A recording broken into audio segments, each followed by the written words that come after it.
A few days ago, I made a video based on the recent Shubble and Wilbur Soot incident that's been heavily discussed on social media, especially on Twitch, Twitter, and YouTube. That video, if I'm not mistaken, is so far one of, if not the biggest documentary explanation on it. But I wanted to follow up on it today with a video to discuss what's happened since the video was uploaded. I also want to discuss anything I missed in the original video, as well as give my own personal opinions on the matter, because while if you watch the video you can probably tell which side I land on, I have some very interesting points to bring up that I don't think are really being discussed so far. So if you haven't seen the original video, go watch that one first and then you can come back to this one, but if you have seen it and you're all up to date, let's begin.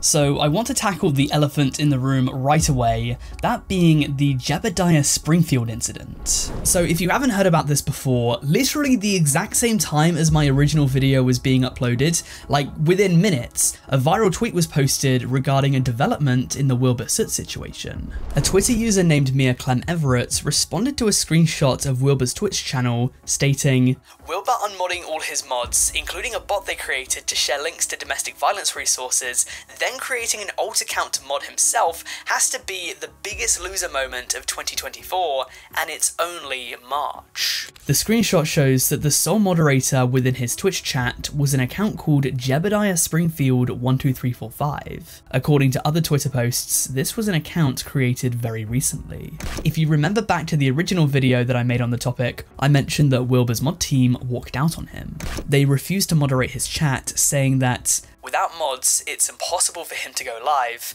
unless he somehow magically figures out how to block terms and turn on emote-only mode.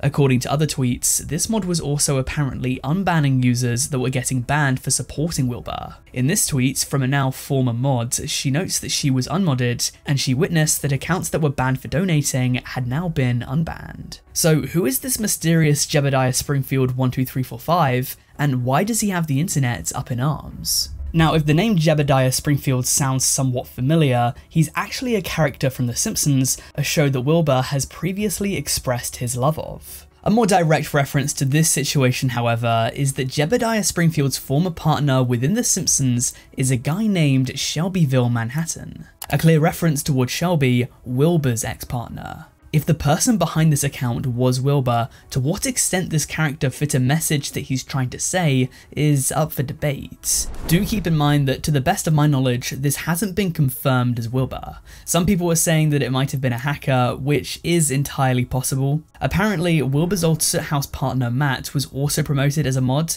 He was the other one named Graxler, which would point to Jebediah Springfield being Wilbur himself. This account also could just be a coincidence. There's no concrete proof that this was Wilbur, or that it's not just a random name. Some people would then say that this was in fact intentional to poke fun at Shelby, and if this was in fact Wilbur, that would be where I land. And then of course there are some people that think that the meaning to his name goes even further, and that the morals and story of the big Jebediah Springfield episode, Lisa the Iconoclast, is actually what he's saying here. In the episode, Jebediah is found out to be a fraud and a fake, and the moral of that episode is that sometimes it's better to let people just live in ignorance. As I mentioned within the original video, Wilbur seems to have a very good grasp on the English language. He is a songwriter after all, and any good writer watching this will know that for writers, a lot of what's being told isn't being said.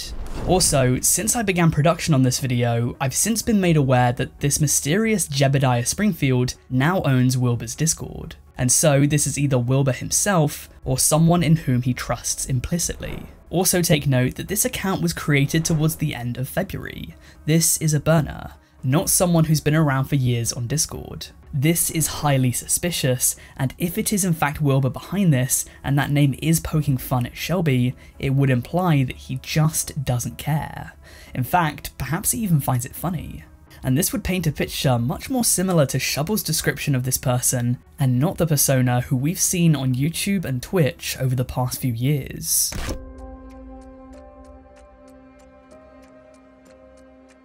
A second development that's come up since the original video dropped was Shelby's response to Wilbur's response. Roughly an hour before my upload was released, she dropped this message split between two separate screenshots. It's quite a lot to read, so please pause the video and read it yourself if you're interested in getting the full flavour of what she said, but I'll give you a shortened TLDR right now. Within the first paragraph, she thanks everyone for their constant support, saying that she couldn't have imagined the response that she got. She then goes on to address Wilbur's response, saying that she's never seen an apology so self-centered.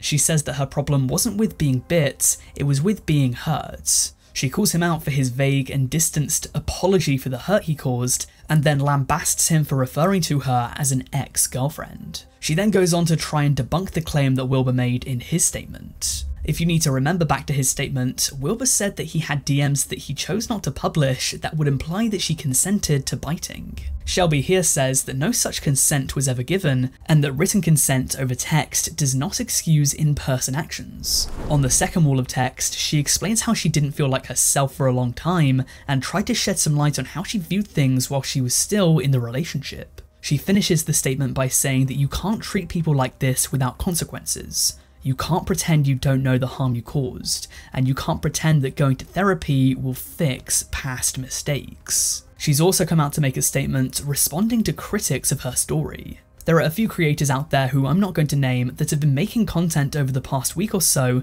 that are very skeptical of her claims. Some people have also been pushing the assertion that she's just doing this to gain clout, something that we'll discuss in just a moment. But Shelby is categorically saying here that this is not what she's trying to do. She's also put out a post to Twitter reading, "I have obviously never asked anybody to send death threats on my behalf. I am also receiving death threats. Everyone should stop. Why do I have to be the one to say that? I don't want people fighting each other in my replies. I don't want anyone wishing harm on one another. I spoke up because I didn't want more harm to be done to anyone else. Don't reply to people we can't change the mind of. Block them." Shortly after these posts, Shubble would have her first livestream since the incident became public. Within this livestream, she discussed everything that had recently transpired. Her first point was a condemnation about some of the replies and messages that had been sent. I have been sent horrible things since the first moment I spoke. The same people are not expecting the same of him to stop people from sending me porn, gore, death threats, and sexual assault threats. I cannot stress enough how much please do not click hidden replies. I am not trying to hide criticism. That is a lie. There is legitimate porn and gore. Do not click it. Moments later, Shelby would clear up her story's timeline, telling her viewers that her relationship with Wilbur was a lot more recent than many people had assumed. I am also blocking anybody spreading misinformation, even if you don't know it. I will not be replying to correct people. I have heard people say this happened 2, 3, and even 4 years ago. All of those are incorrect. This happened last year. We dated for the entirety of 2022 and then months into 2023, and the worst of it was at the end of the relationship last year. And not only that, I don't believe the amount of time matters at all. Following this, she sternly reiterated more points that she had brought up in the initial stream that a lot of people had seemingly since disregarded. I personally had plenty of comments on my video about the biting in which people were saying that it wasn't severe enough to be considered abuse, or that she said that she had consented to being bitten. But this was not the case, as Shelby herself would say. I said myself at the very beginning of my stream that the biting was not the problem. I was okay with being bit. I was not okay with being hurt. And in my opinion, what was expressed to me from somebody else, if it is repetitive, daily, it is intentional. Even if it was just one time that he kept biting me after I said the safe word, in fact, multiple times biting me even harder, that is assault immediately. It is a complete abuse of trust. Even once. Shelby would then bring up another good point, which was that all of the pair's mutual friends immediately publicly stuck up for Shelby and took her side. These people would have a much more intimate knowledge of their relationship than the average commenter, and they very quickly abandoned Wilbur. And if you think all of our mutual friends who knew us both intimately in private are supporting me blindly, you aren't being honest. I don't know how. You wouldn't assume people we spent every day with wouldn't know more than you about this situation.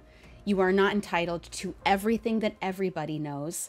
Not everybody is ready to share their stories and experiences, but they have all asked you to support me, and that is not blind. Now, some of the people who immediately took Shelby's side have repeatedly said believe all victims, so perhaps they were always going to take Shelby's side regardless of her claims. But you've got to believe that if you knew someone well, you would at the very least question whether the behaviour that they're being accused of matches up to the behaviour that you've previously seen or heard them exhibit. We don't know this for certain, but there's a very possible chance that these people heard something from Shelby's statement that they deep down knew to be the truth. Shubble then continued her stream by criticising the apology that Wilbur gave for the first time on video. And in my opinion, the most obvious thing to me is that the apology is not genuine at all. If it was, I would have been referred to by name, simply. I believe at bare minimum a requirement for a sincere apology is to say the name of who you are speaking to. I think by not saying my name, that can only be done out of disrespect. She also makes the claim within this stream that not only did she find out that she was not the first to be his victim, but she was also not the last. I didn't coordinate this because I didn't know how many more people had experiences to share. I actually didn't know biting was something that had happened before me until after I spoke about it. I didn't know. I'm only sorry that I couldn't protect everyone else because there were more people hurt after me. And I am sickened. Shubble would then end her speech and get on with the rest of her stream.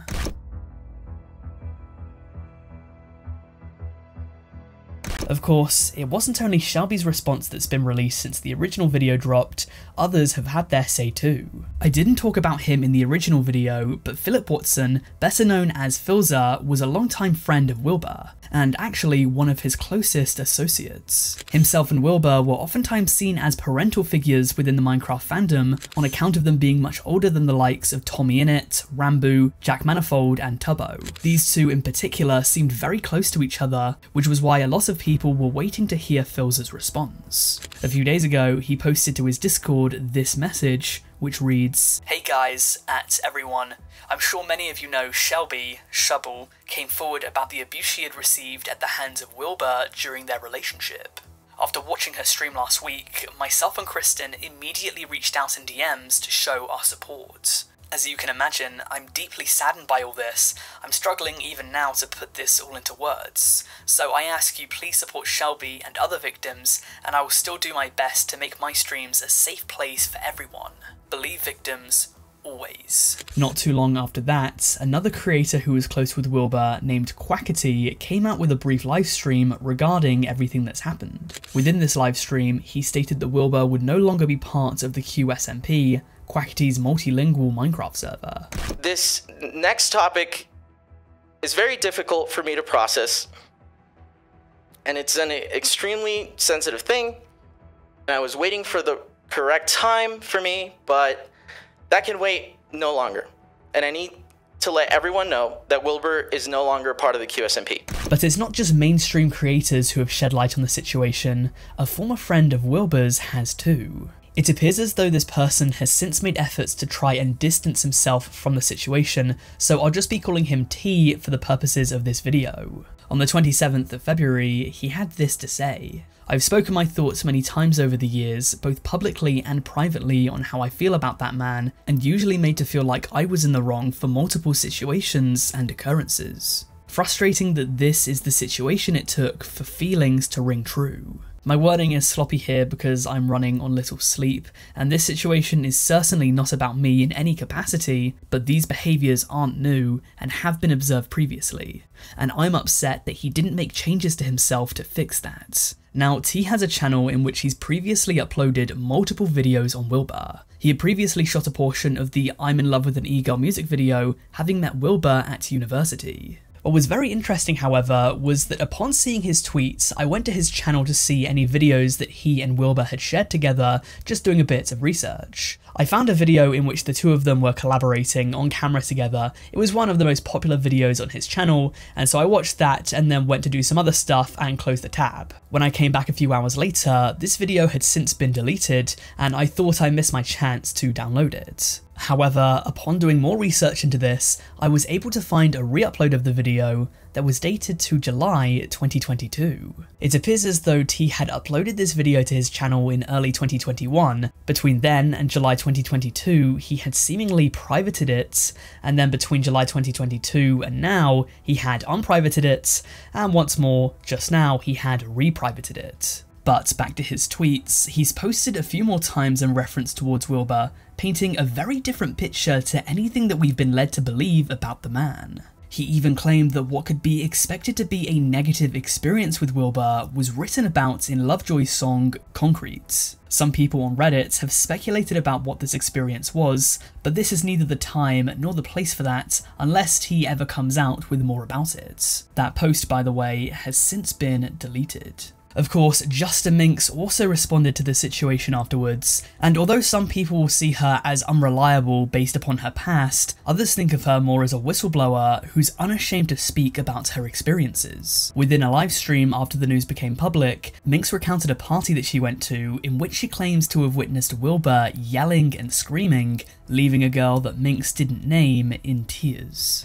I've had my own issues with him in the past, and a lot of the people who have responded to the tweet were there at the time, and they basically took his side. Said accused person was basically yelling and screaming at, well, I'm saying quotations, at a victim. Like, it was kind of like a fight. They were crying, he was screaming. Minks then claims to have confronted Wilbur about it before getting kicked out of the party. I was just like, I got in their face and I was like, what the fuck are you screaming at her for? I was like, fucking calm down. It kind of went back and forward. She was like trying to split us apart while crying. She was like, at one point she like kind of went to the floor sobbing and stuff. Do keep in mind that this was a party in which alcohol was present, and Minks does have a reputation about being a bit problematic when drinks are around, but she claims that this incident caused her to lose friends. If you believe her story though, one would have to ask the question, just how much of an open secret was this? Many people who knew Wilbur have since come out to say that they weren't surprised or even shocked to hear the news. Perhaps with some time and space, more people who have been negatively impacted by the now 27-year-old's behaviour will come forward with their experiences too. I'm gonna have to pause the video right there because in the past few days since I recorded that line, one damning statement just has. This confession just might about change everything.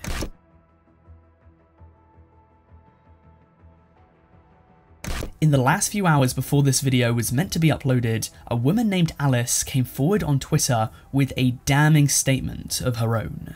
Let me preface this by saying that she did mention that she would be annoyed if YouTube news channels monetize off her trauma, and if you ever see this, Alice, I don't know if you will, I sincerely apologize in advance. With that said, I think it's really important to include the statement within this video for anyone that doesn't have a Twitter account or just hasn't seen it. I also think that she might be directing this more at bottom dweller creators who make money by avidly denying allegations and calling victims dumb whores, as recently happened to Shelby.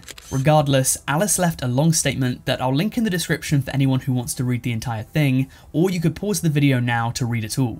She starts off the statement with some proof that her and Wilbur had an intimate relationship. Herself and Wilbur are seen here engaging within couples photos. She stated that she began dating Wilbur in 2019, and she, just like Shelby, experienced love bombing, which is an action described as the practice of lavishing someone with attention or affection, especially in order to influence or manipulate them. And if you remember back to Shelby's statement, she too explicitly stated that she thought that she had been love bombed by Wilbur. And looking back, I do believe that the way I was swept off my feet at the beginning of this relationship was 100% love bombing. Apparently, one of Wilbur's close friends told her to be careful as they had seen people get hurt in the past. If this is true, then it would suggest that Wilbur was already notorious for having a habit of poor treatment of his partners, even years before he met Shelby. Alice went on to state that after an initial honeymoon period, it was like she was dating a different person. Once more, this is eerily similar to what Shelby was saying. Shelby, within her initial statement, said that at the start of their relationship, he wrote her poems and performed grand gestures of love, but soon switched up his demeanour. Alice then described him as controlling, which doesn't sound dissimilar to how Shelby described the streamer, and then later on within the statement, Alice dropped yet another piece of damning information. She stated that she too had experienced Wilbur's biting habits. If I'm not mistaken in saying, she is now the 5th woman to come forward and say that she had been bitten by Wilbur. She then accused him of essaying her and calling her a lesbian because she wasn't interested in him. She finished her statement with a paragraph that I thought was especially poignant. These past few years have been extremely difficult to navigate because of this. I couldn't go online without seeing him everywhere and being adored as this soft boy who heroically respects women and mental health issues. Shelby was right. Being quiet wasn't bringing me any peace, it was only keeping his. And that line right there about Wilbur championing women's rights issues, being known to his audience as a feminist, while simultaneously allegedly treating the very people who he claims to support so horrendously behind closed doors, truly stood out to me. People give TikTok such a bad rap. I genuinely believe there's like, Phil, can you name something that teenage girls can be interested in without being made fun of? This really bothers me. You know, when we're talking about things that really annoy us in modern media, this is the one for me. Teenage girls have nothing they can be interested in without being mocked, and I think that's hella unfair and sexist and bad. Does that sound like the person who Alice is describing? Or was this all just a facade?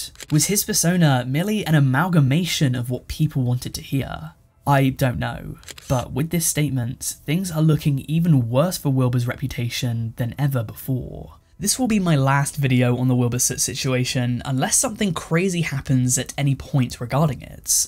But this kind of video will probably be in my wheelhouse moving forward, so subscribe if you enjoyed it. I hope that anyone who watched him can feel a little bit less guilty about it, and that anyone who is negatively impacted by him can soon come to peace with it. With that said, I want to thank you for watching, and I'll see you later.